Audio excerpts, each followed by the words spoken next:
Você já ouviu falar em lacerações na hora do parto? É um tema super importante que toda gestante deveria saber, então vem comigo entender um pouquinho melhor como elas funcionam.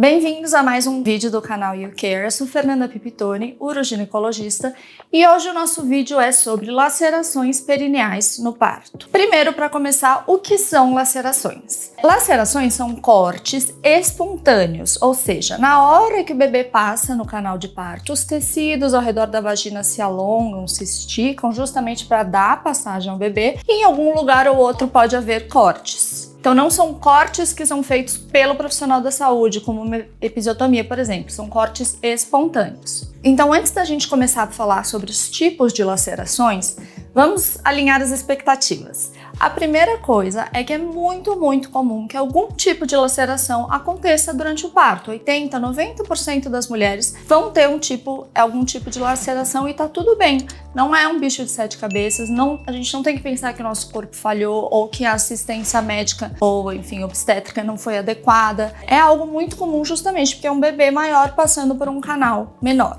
Mas a boa notícia também é que a maioria dessas lacerações são do tipo leve. E agora a gente vai ver então o que significa cada um dos tipos de laceração.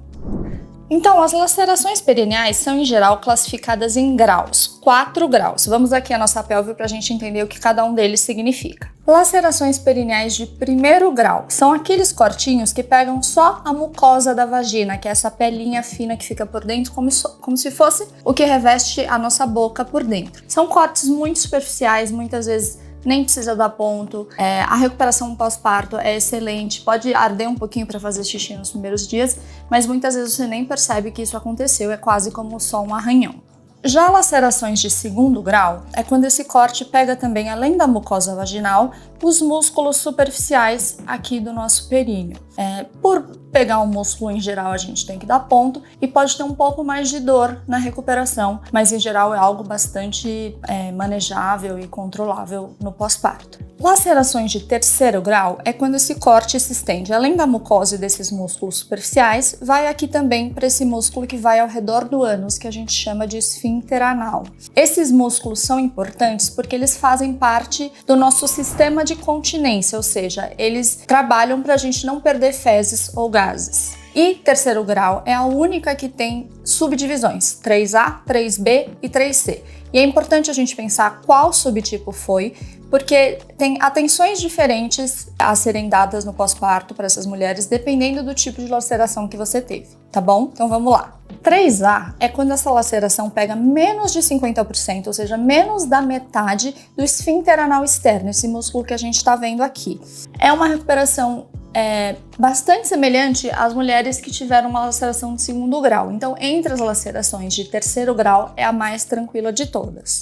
3B é quando essa laceração pega mais da metade do esfíncter anal externo. Essas mulheres já costumam ter um pouquinho mais de dor no pós-parto, em especial para sentar por períodos prolongados, por exemplo, na amamentação, mas a gente também consegue contornar com analgésicos e com aquelas almofadas especiais para dor no períneo.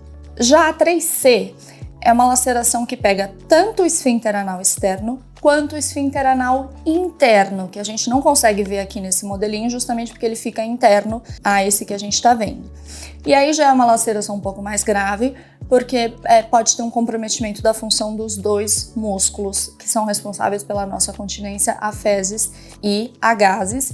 E essas mulheres têm um padrão de recuperação mais semelhantes a lacerações de quarto grau, que é essa que eu vou falar agora, que é quando, além da mucosa, dos músculos superficiais, do esfíncter do ânus, pega também a mucosa do reto e faz uma comunicação entre reto e vagina. Parece terrível, eu sei, mas a ótima notícia é que essas lacerações são muito pouco frequentes. 3 a 5% dos partos têm essas lacerações do tipo mais grave, que são as de terceiro e quarto graus, tá? Se elas são raras, por que então a gente tem que falar sobre isso? Primeiro, porque eu percebo cada vez mais que mulheres que têm informações sobre esses tipos de laceração e passam por essa experiência se recuperam muito melhor do que quem não sabia da existência ou de que isso era uma possibilidade. Porque muitas vezes a parte emocional de ter sido pega de surpresa é mais pesada do que a recuperação física em si. Então a gente tem que trabalhar com informação de qualidade sobre o assunto. A segunda razão é que essas mulheres têm que ter um atendimento especializado no pós-parto, mesmo que seja apenas uma consulta, às vezes é o suficiente,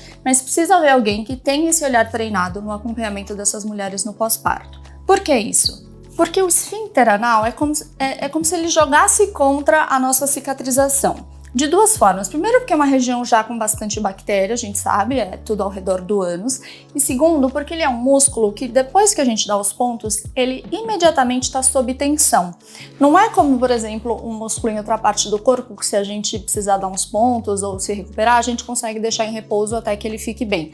O esfíncter anal volta imediatamente ao trabalho. Então, esses pontos ficam sob tensão e por isso tem mais chance de soltar. E por isso precisa de um acompanhamento especializado para ter certeza que ficou tudo bem, que a função está restabelecida e que não tem mais dor. Outros 2 pontos importantes na recuperação dessas mulheres são fisioterapia pélvica. Elas se beneficiam muito de serem acompanhadas por fisioterapeutas pélvicas no pós-parto para que essa recuperação seja melhor. E a gente deve ter uma busca ativa para as questões de saúde mental. O puerpério já é um período desafiador para qualquer mulher. Ter tido uma lesão um pouco mais grave adiciona um desafio a esse período que já é delicado. Então a gente também precisa prestar atenção nisso.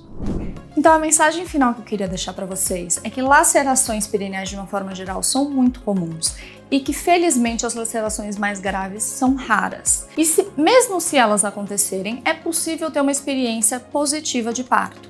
Isso passa sem dúvida por termos informações de qualidade. Se ficou alguma dúvida, deixa aqui pra gente nas perguntas. A sua dúvida sempre pode virar tema para um próximo vídeo. E se esse tema te interessou, encaminha para alguém que está pensando em engravidar ou que já esteja gestante, que essas informações podem ser muito úteis. Eu vou ficando por aqui, a gente se vê no próximo vídeo.